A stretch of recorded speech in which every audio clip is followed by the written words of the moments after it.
Oke, Assalamualaikum warahmatullahi wabarakatuh. Waalaikumsalam warahmatullahi wabarakatuh. Saudara-saudara sekalian, alhamdulillahirrahmanirrahim. Allahumma shalli ala Muhammad dan ali Muhammad. Eh, Senang sekali saya bisa ketemu Anda. Sebenarnya lama saya mau join sama Pak Ali, cuma belum kesampaian. Dan kali ini saya diberi amanah oleh Pak Ali untuk mengisi 2 kali pertemuan. Eh, saya harap nanti ini kita rekam sehingga yang tidak bisa hadir pun akan kita dapat share rekornya itu. Hari ini Pak Ali saya tanya apa sudah selesai itu buku, katanya. Sudah selesai didiskusikan semua dan saya akan melihat hukum internasional dari perspektif yang lain. Kalau kemarin hukum internasional bercerita tentang dirinya sendiri, ya, mulai dari buku itu dimulai dari subjek hukum internasional, the source of international law, kemudian customary law, kemudian bagaimana soal efficacy, soal penerimaan, efficacy and acceptance and effectivity, itu sesuatu yang satu rangkaian. Penerimaan, kemudian efektivitas dari hukum itu. Nah, hari ini kita akan mendiskusikan lebih pada soal politik hukum. Ya, politik hukum. Politik hukum itu ada di hukum internasional, ada di hukum nasional. Hanya kalau di hukum nasional itu lebih tegas, lebih jelas. Karena ada sebuah kekuasaan sentral yang mengatur politik hukum itu. Nah, politik hukum itu apa? Nah, saya merefer to Pak Mahfud MD. Jadi politik hukum itu nama lainnya adalah legal policy. Legal policy. Yaitu bagaimana merencanakan satu proses hukum yang akan dilaksanakan di satu negara, dan kebijakan itu menyangkut mulai dari perumusan sampai dengan penulisan, penetapannya, sampai dengan penegakannya. Jadi politik hukum atau legal policy itu erat kaitannya dengan legal engineering atau bagaimana mengengineer satu hukum di satu negara yang akan ditulis dan akan diterapkan dan akan ditegakkan. Itu politik hukum, ya, politik hukum. Nah, kenapa saya katakan kalau dalam satu negara itu politik hukum menjadi tegas, jelas? Karena tadi ada yang namanya kekuasaan sentral di pemerintah pusat. Nah, berbeda halnya dengan politik hukum atau legal policy yang berlaku di hukum internasional. Politik hukum ini lahir bukan dari satu pemerintahan tertentu, karena tidak ada pemerintahan dunia. Tetapi politik hukum itu pada dasarnya eksis dari sebuah sindikasi kepentingan dari kekuatan-kekuatan dominan di dunia ini, kekuatan-kekuatan dominan di dunia ini. So, I want to say that legal policy on international law come up because of the consensus or agreement among the dominant or influential actors or powers in international relations. So, it is more the interaction of power than and interest than the pure discussion or legal engineering or social engineering. Very different from national legal policy. As I mentioned before, that legal policy in national or domestic arena, it is more, uh, yeah, it is more constructive because of the government as the authority to create the legal policy, how to engineer law, how to engineer the social engineering itself. But in the international arena, it is more the function of the interaction of powers and interests. Uh, so, uh, in international law, yeah, as a nature of human interaction, and it's mentioned from international relation scholar that generally and naturally, originally, the interaction among the people in the world are anarchy. But international treaty, international law, uh, create the anarchy to be more uh, like an order.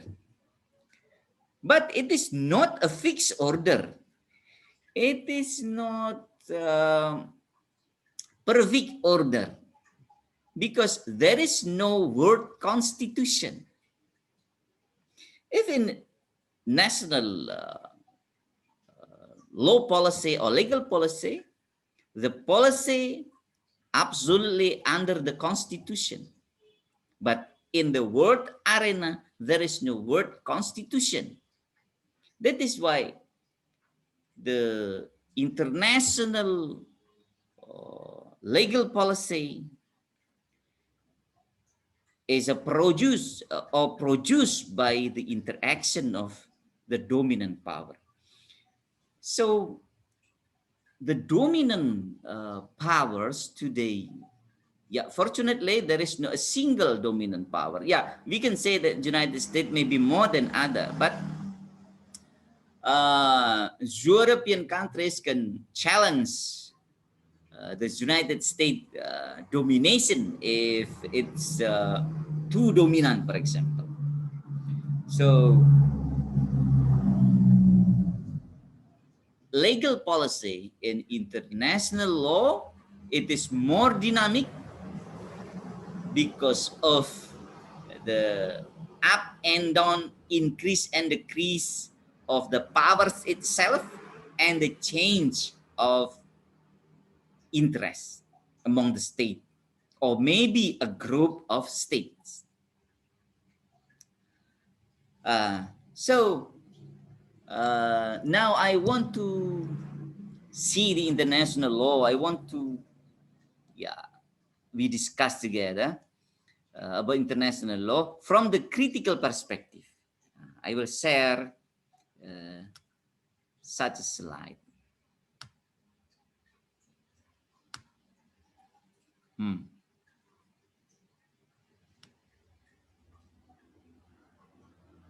Yeah, this is about the critical perspectives issues of international law. I mentioned just two or three to challenge our discussion. Firstly,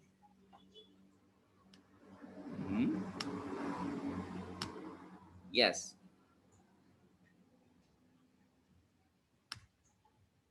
yeah, you can see here Yes, the the Westphalia regime and the continuity of colonial law.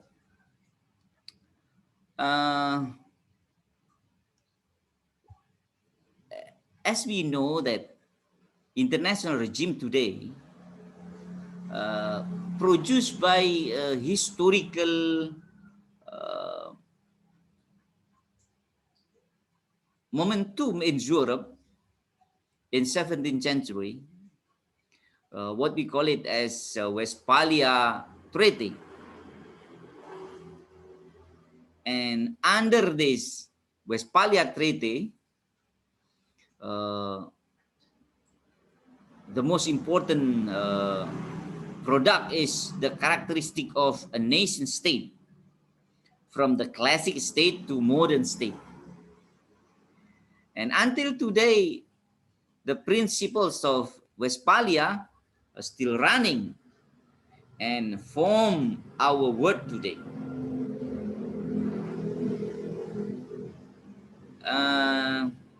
Saudara, the legal product of Westphalia is more representative of the interests of European country internal. Because why Westphalia Treaty emerged? Because there is 30 years war in Europe between Protestant and Catholic, Christian and Catholic. And to stop this war, they joined together in this forum to create a peace agreement. And you know that start this moment, they introduce what we call as a secular state.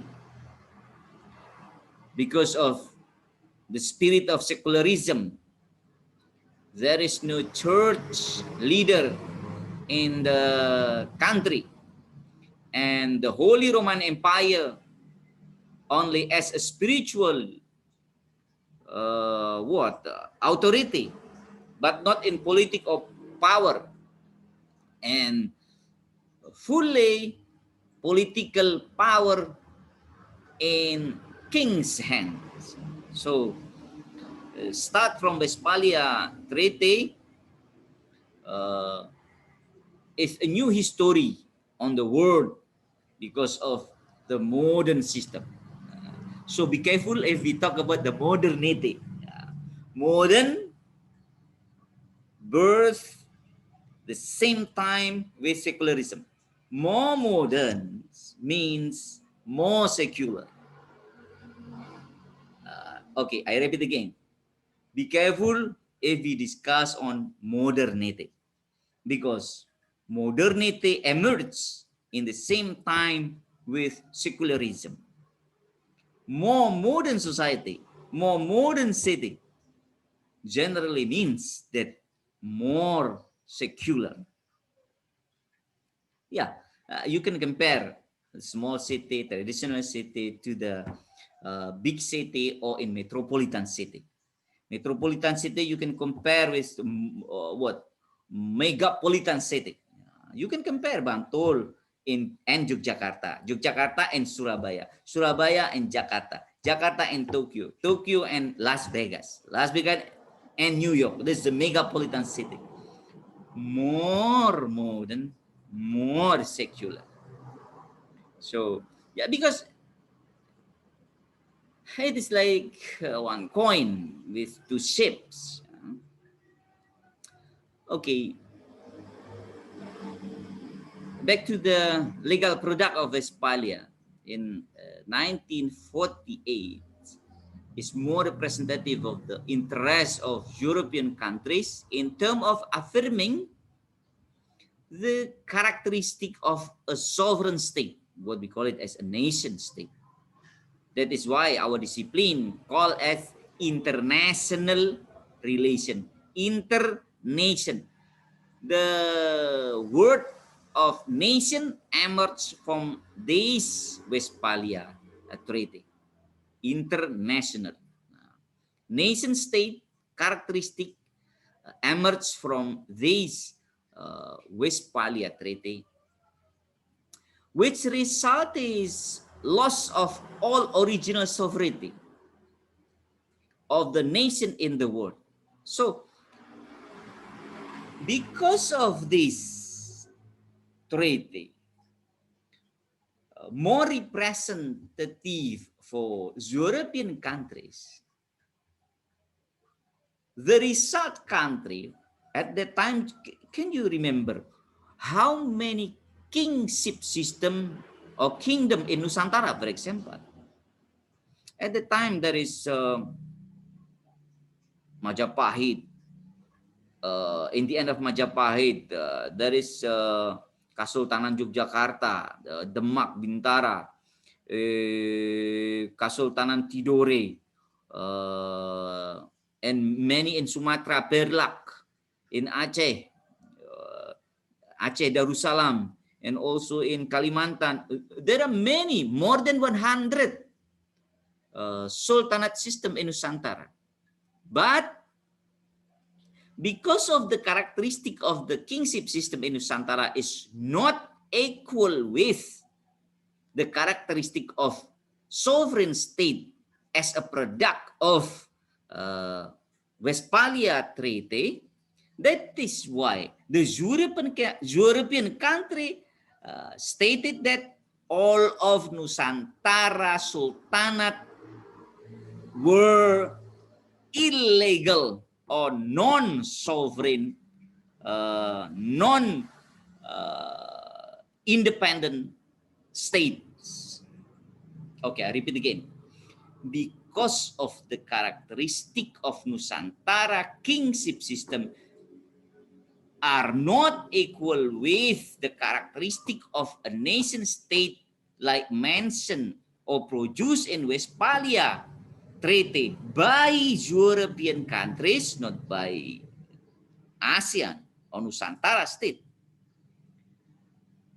European countries stated that all of the result or other word kingship system in Asia, Africa, Australia, America, all is not recognized as a sovereign country. That is why the European country legalizing, once more, legalizing European colonialism throughout the world.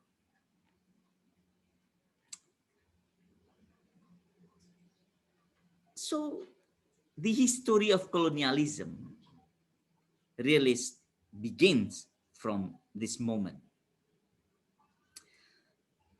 Inside the Westphalia Treaty,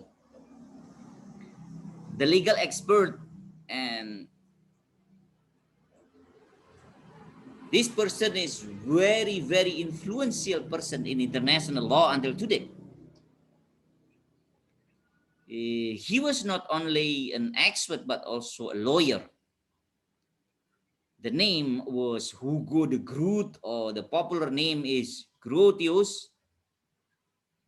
He was as the corporate lawyer of VOC, Verenigde Oost-Indisch Company, was behind the content of the agreement.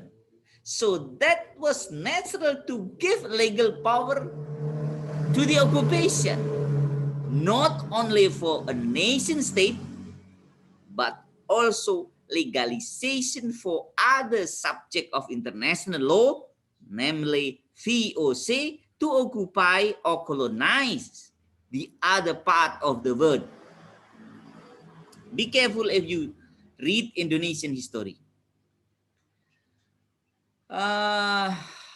When we were in secondary school, SMP, or high school, SMA, our teacher stated that Indonesia occupied by the Dutch, Belanda, more than 350 years.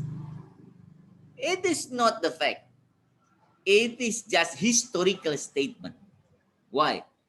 Because at that time, the Dutch is not as an independent state. Yeah, fully independent, that's was 1815. 1815. So, our historian stated that Indonesia occupied by the Dutch since 1902. It is not the Dutch government, but VOC. What VOC, sir? Company like Freeport, like Coca-Cola, like McDonald's, like KFC, occupy our nation. The name is VOC, Verenigde of Indies company, and legalized in Westphalia. Why? Because of the Hugo de Groot was the lawyer of VOC. VOC. So Indonesia really 200 years occupied or colonized by not a country, but by what? MNC. The name was VOC. VOC. So, if we realize about this story, we know that the phenomena that MNC like Freeport dictate a state like elite in Jakarta, it is not a new phenomena. How Shell or Mobil Oil can dictate several leaders in Middle East how to form a government, how to smack down opposition. What happened in Indonesia today? I believe that there are several MNCs involved in this political game to make more conducive for investation. Okay, so MNC influence, and not only influence, but also colonize a country, legalized in Westphalia Treaty. It happened not only in Nusantara, Indonesia, but also in African countries, also in American, Latin America, and also in Australia. Yeah, can you imagine that the border between Indonesia, Malaysia, Indonesia, and PNG, it's made by Zuki and MNC, MNC, VOC. So, so you can imagine many historical context if we want to analyze what happened today in international relation. Even though there have been many revisions on international law, the legacy of unequal relation between countries globally still occurs today. Yeah, you can imagine the principles of nation, modern nation, the principle of ius intergentis. Now you remember ius gentium principle and to be ius intergentis, the endorsement of ius intergentis or international relation today also emerged from this Westphalia Treaty. So international law, international relation, modern state, all emerged from European history and European context and European perspective and European interest. So who colors the world? Absolutely European colors. From Westphalia After Westphalia, there are many colonialization from Europe. After that, the system still continue, and today also the history still colored with uh, European norm and European context. So if we talk about international relation, if we talk about the international law, it is impossible if we forget about the European history. Okay. Uh, the second issue about the relation between powers and law, between powers and law. Yeah. The question on international law making process and peace. Yeah, this context is which is more dominant or influential, power or law? Morgenthau, yeah, Morgenthau, if you are as international relations student, uh, it is obligation for you to read Morgenthau book. Anyone read this? What is the most popular book? Yeah, Politic Among Nation. Politic Among Nation. Politics Among Nation. It is very influential book in international law. And Morgenthau is not ordinary scientist, I mean. Morgenthau served as advisor of United States president, more than 5 presidents. The president can change, but the advisor is not. That is Morgenthau. And when Morgenthau was old, the successor is the Morgenthau student, John Mary Seymour. The John Mary Seymour. So the voice of America, Morgenthau like the mirror of the voice of American foreign policy at that time. At that time, in 16 until 17. Yeah, 16 until 17. 17. And the beginning of 18 also. Yeah, Morgenthau, Hans J. Morgenthau. So Morgenthau grew up in Cold War era. So Morgenthau's approach more power approach. That is why Morgenthau as the founder of realism theory in international relations. His statement is very popular that international relations were anarchy,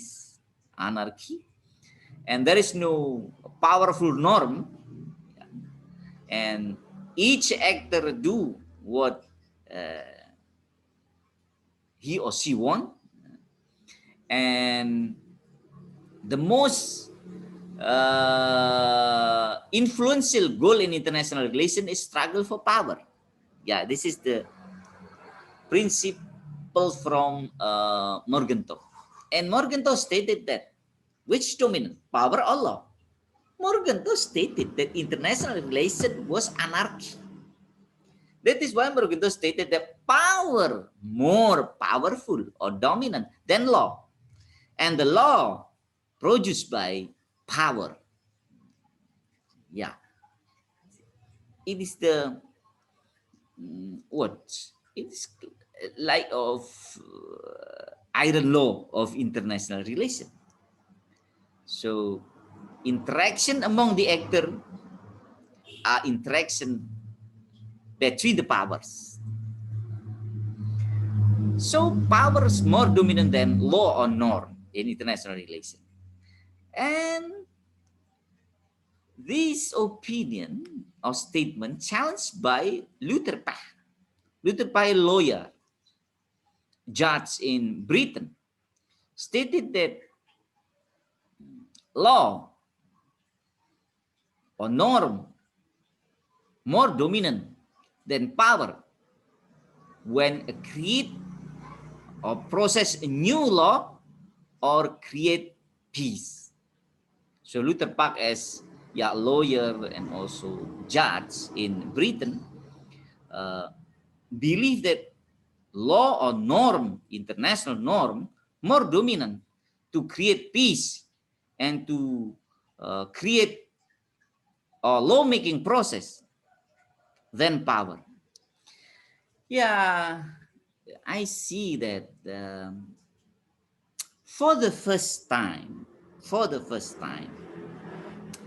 I in one line with Morgan told that order or law produced by power.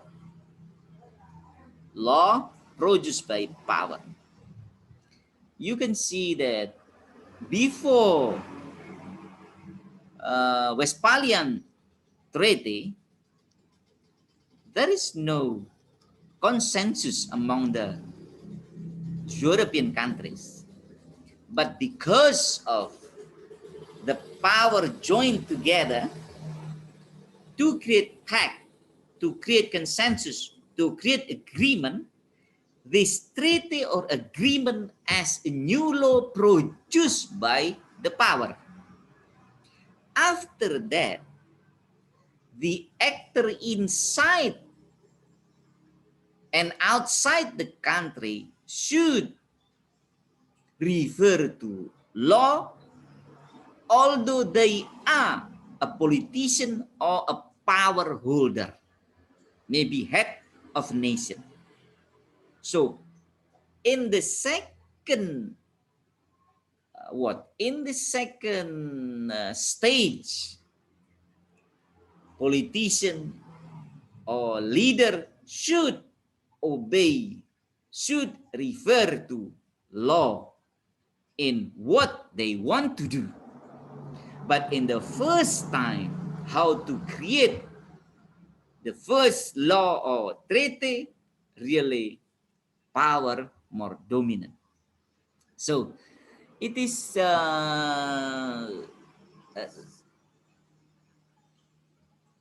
absolutely depend on our perspective and what is the what starting point we want to see this phenomena. So Morgan to absolutely say that power is more influential than other. So yeah, this is the discussion until now about the power relation and the law, which is the most dominant. But you can understand what happened really. And still continue this power and law relation. It's on the need of a democratic global governance. What happened here? Power and law, and what is the relation to the need of the democratic global governance? Yeah, this situation or phenomena or discourse triggered by unbalanced relation between the countries in the world. It is like the first class group in the world and the second class. Sometimes not only the second class, but third class. So many scientists stated that dunia ketiga. What is the third one? There is the case 1, case 2, and the case 3. It's like what? Like kasta case in Hinduism. Oh, it is a portray or a mirror of unbalanced relation among the world countries. So the question on the global system today is, first, United Nations structure and system. Is it fair or balanced in the context of multilateralism today? Yeah. There are many criticism and perspective how to generate, how to rejuvenate United Nations. But until today, I agree with you that United Nations is not not 100% effective, yeah, not fully function, but it is better. There are many achievements under United Nations, but absolutely, what about the veto? What about the why veto member not make more countries? Why only 6 countries, for example? And it's related to uh, the winner of World War II, except China, for example. So in multilateralism, the fairness of and the balance of relation among the structure and the actor international relation is very very hot discourse today. Reformation, rejuvenation of United Nations. And the second about the global economic structure and WTO. Is it fair in terms of justice and balance? Yeah, justice and balance. Why there is a breach? What's the breach? Brazil, Russia, India, China, and newcomers, South Africa. Why they join together to challenge WTO? Can you see that Brazil, Russia, India, China, and South Africa, all these countries not as a part of the winner of World War II. So in multilateralism structure, these 5 countries is not dominant enough than European country or United States. Yeah, United States is a part of the winner of World War II, can color the United Nations, veto Paris Agreement, veto Tokyo Convention, and so on and so on. But the bridge country, under pressure to join this, yeah, both WTO and environmental issues, for example, and to influence the economic structure in the world. They try to challenge the WTO structure by make a new alliance, new group, yeah, to make position. Yeah, it is like, yeah, it is like a trade. Yeah.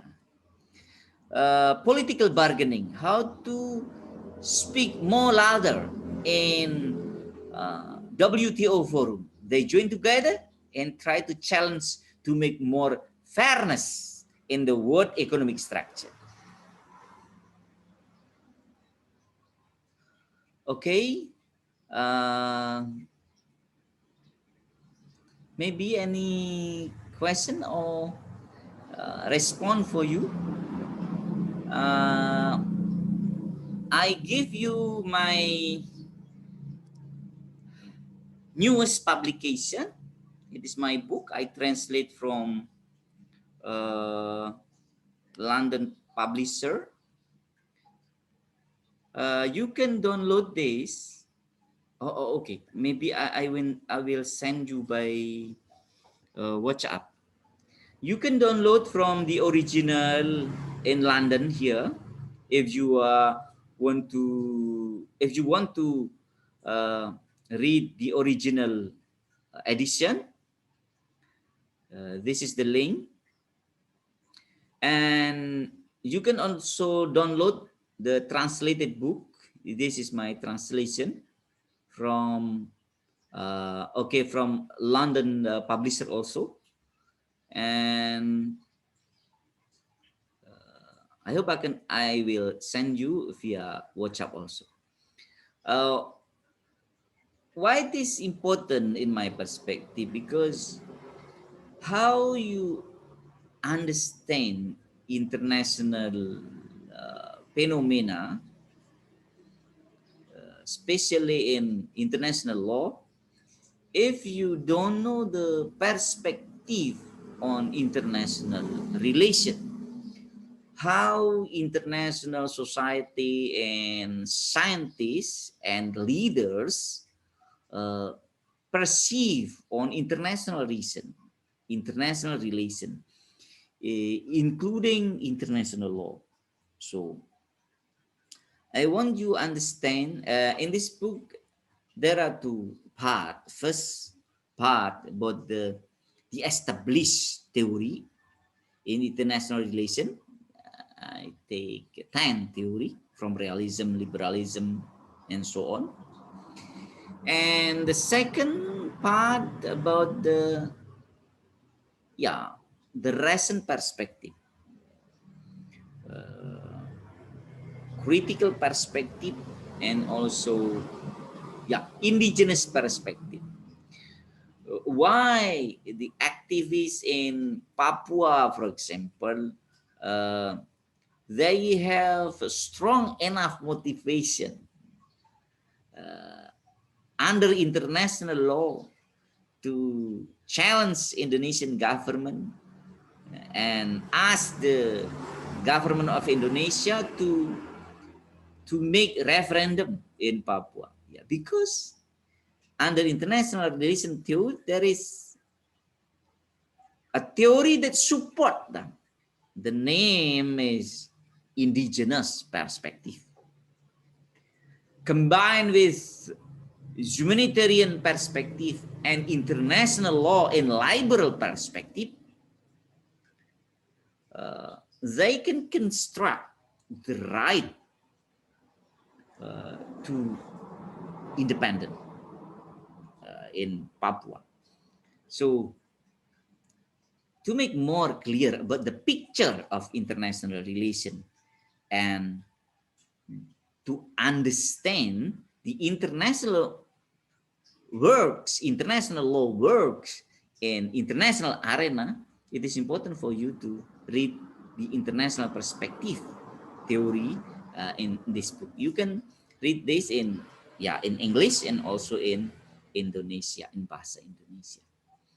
Okay, I think it is enough for my presentation. Maybe there is a question. If not, I will close this meeting. Any question? Okay, and next week I will send you the material and this book, and we will continue our discussion. Yeah, inshallah. Thank you very much. Assalamualaikum warahmatullahi wabarakatuh. Waalaikumsalam warahmatullahi wabarakatuh. Thank you